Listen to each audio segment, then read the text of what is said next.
আমাকে ছেড়ে দে না সুরভি, সুরভি দাঁড়াও, দাঁড়াও সুরভি।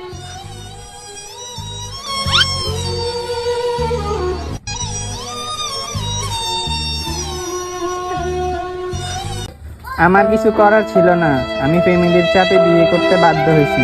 তাই আমি বাড়ি থেকে বের হওয়ার সময় অর্ধেক বিষ খেয়েছি।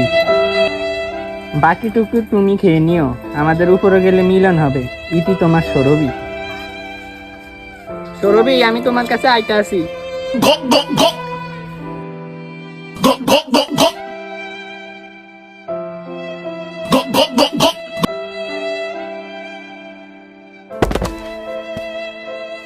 A few moments later. আমি সারা জীবন তোমার বুকে মাথা রাখতে চাই।